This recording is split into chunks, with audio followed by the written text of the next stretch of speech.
Hey guys, we get a lot of questions in our DMs, on our emails about what size blade length should I carry, what size blade length am I allowed to carry, a lot of things around the rules and the regulations and the laws that we have.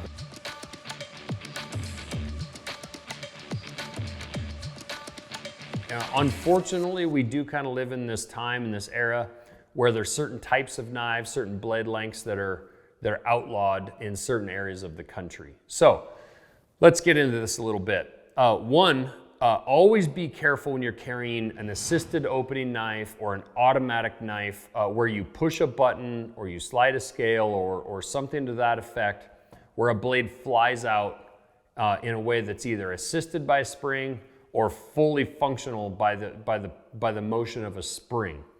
There are certain areas of the country where an automatic knife, quote unquote, or a switchblade, I don't know why that became such a big deal back in the 80s and 90s about switchblade knives and being so scary, because I can take any one of the folding knives I've made in the past and flip it open just as fast as an automatic knife. Just because it's automatic doesn't make it any more dangerous. I just think that's something that came from the movies, quite frankly. You always saw a bad guy push a button and the switchblade knife would come out and bad shit was about to go down. What I would say about all of this stuff, and this includes blade lengths, you really have to look into your local laws, and you really have to be careful in certain cities, i.e. Seattle or LA or New York. You have to be really careful about laws changing and you not knowing. So it's really hard for us to answer that question about blade length and legalities. Generally, there's things where you have laws that 4-inch mark tends to be a big deal, or 3.5-inch blade. But be very sure when you read your laws that you read them closely. And here's an example. If a law says that you're not allowed to carry a blade at 4 inches or longer, make sure you understand that 4-inch blade is actually illegal. It needs to be like 3 3/4.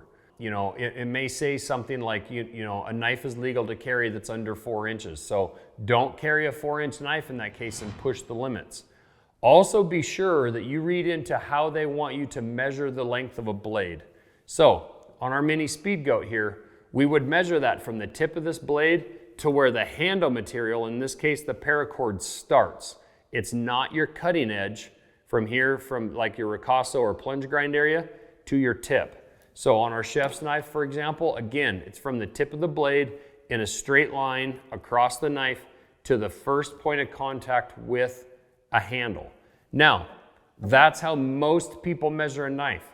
Be certain that you're reading those laws really well and you're actually seeing what they consider the blade length. Because with our chef's knife here, this blade tip starts here, but actually the edge and the blade kind of technically goes beyond the length of the actual front of the handle.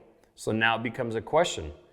What is the blade length of this knife? I would still consider it traditionally to be from the tip to the handle material, but if you're tangling with some cop on the street and he's wanting to know why your blade's too long and he's measuring from here, there's still blade right here, back here behind the front of that handle. So be very careful about those laws and about your certain areas and what they consider legal and not legal.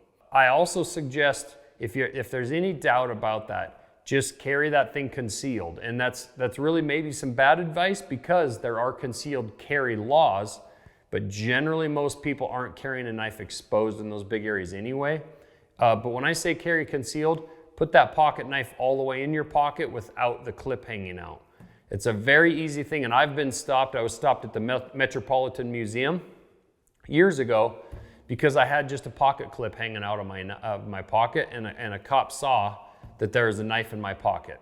Had it been all the way in my pocket, he'd have never known. So follow your local laws. Be very careful about the situations you put yourself in. Be careful about where you go and where you're carrying a knife, like federal buildings, places like that, bars, things where you could get in trouble for having a weapon on you, especially in big cities. It's not generally a thing we need to worry about in Montana, but some of these cities have really screwed up some of their own laws, and now those people are wanting to move here to Montana. So anyway, that's a whole nother subject I'm not going to get into. Thanks Yellowstone, the TV show. But anyway, that's some of the information that I've got for you on blade lengths and carry laws. It's really up to you to look into your own laws and really read those rules carefully. So thanks for watching. Appreciate it.